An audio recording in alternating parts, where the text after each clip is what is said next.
In the grand tapestry of history, some figures emerge larger than life, their ambitions reshaping the very map of the world. One such titan was Mehmed II, a sultan whose name would forever be etched in history as Mehmed the Conqueror. His story isn't just about battles and conquests. It's about a vision that transformed an ancient empire and birthed a new one. When Sultan Murad II passed away in 1451, his 19-year-old son, Mehmed, ascended the Ottoman throne for the second time. Many in the courts of Europe and even within his own empire underestimated this young ruler. They saw a boy who had been pushed aside before. They couldn't have been more wrong. From the moment he took power, Mehmed had one singular, all-consuming obsession: Constantinople.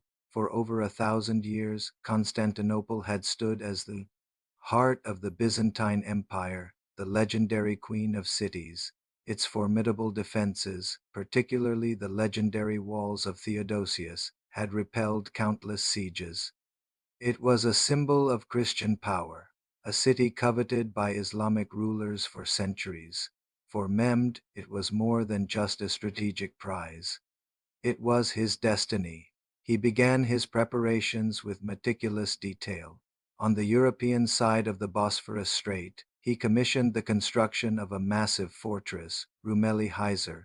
Built in a staggering 4 months, it was strategically placed to cut off any potential aid from the Black Sea.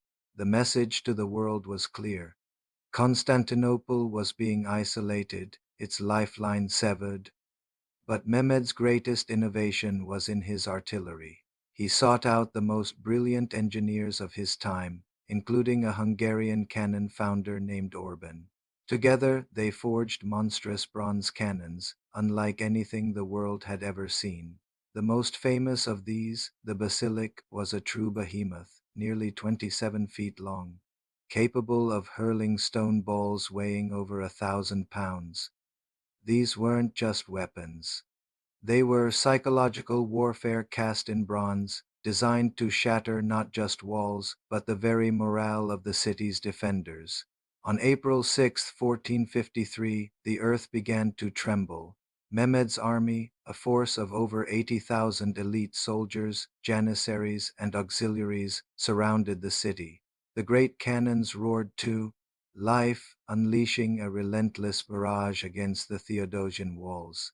Day after day, the air was thick with the dust of crumbling stone and the thunderous echo of cannon fire.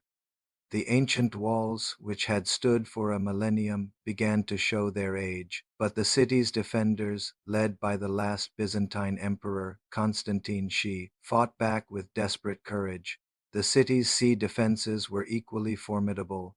A massive iron chain was stretched across the mouth of the Golden Horn, the city's primary harbor, preventing Mehmed's navy from entering. This presented a critical challenge. How could he bring his naval power to bear on the city's weaker sea walls? What Mehmed did next was an act of pure military genius, a feat so audacious it seems to belong to myth. He ordered his fleet to be moved overland under the cover of darkness. Thousands of men and oxen worked tirelessly. They laid down greased wooden logs, creating a slipway, and physically dragged dozens of his warships up a hill and down into the waters of the Golden Horn, completely bypassing the chain. Imagine the shock and despair of the Byzantines when they awoke to find the Ottoman fleet now floating in their supposedly secure harbor. The psychological blow was immense. The city was now besieged from all sides, its hope for survival dwindling with each passing hour. After weeks of relentless bombardment and failed assaults, the final push was imminent. On the night of May 28th, Mehmed rallied his troops, promising them the spoils of the city. Inside the walls, a final, somber Christian service was held in the Hagia Sophia. Emperor Constantine She delivered a final, defiant speech to his soldiers, choosing to die with his city rather than flee. In the pre-dawn hours of May 29, 1453, the final assault began. Waves of Ottoman troops crashed against the battered walls. The fighting was brutal, hand to hand, and for hours the defenders held. their ground, but the sheer numbers and relentless pressure of the Ottoman forces were overwhelming. A small gate, left unbolted, was discovered, and janissaries poured through. Simultaneously, they scaled the heavily damaged sections of the land walls. The cry went up, "The city has fallen." Emperor Constantine Shi, casting aside his imperial regalia, charged into the fray and was lost in the ensuing melee, a true last emperor of the Romans. The fall of Constantinople sent shockwaves across the globe. It was the end of an era, the final death knell of the Roman Empire. For Mehmed, it was the fulfillment of his destiny. He rode into the city not as a destroyer, but as a new master. Famously, upon entering the magnificent Hagia Sophia, he was awestruck by its beauty. He ordered it converted into a mosque, a symbol of his victory, but he also commanded that the structure itself be preserved. This was the beginning of a new chapter. Constantinople was no more. In its place rose Istanbul, the new capital of the burgeoning Ottoman Empire. Mehmed the Conqueror wasn't content with just one victory.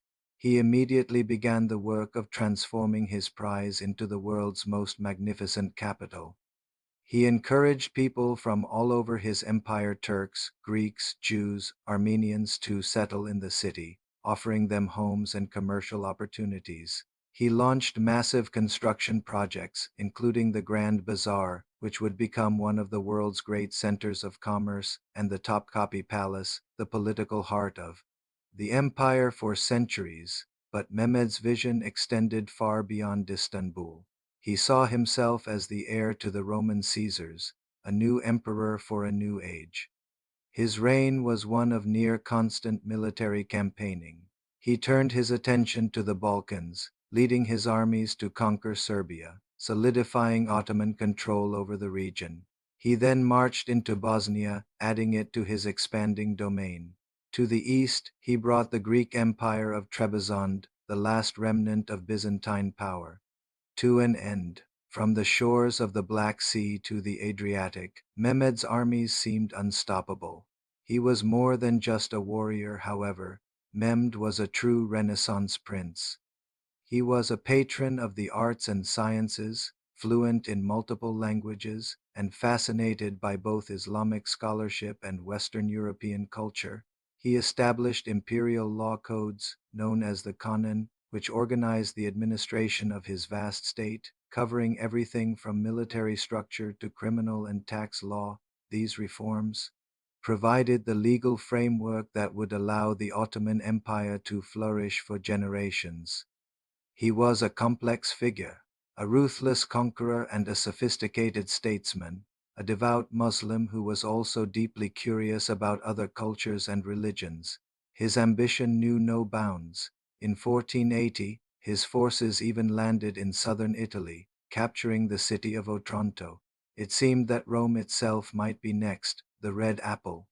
The Ottoman term for the ultimate prize of Christian Europe seemed within his grasp. But in 1481, while preparing for a new campaign, Mehmed II suddenly fell ill and died at the age of 49.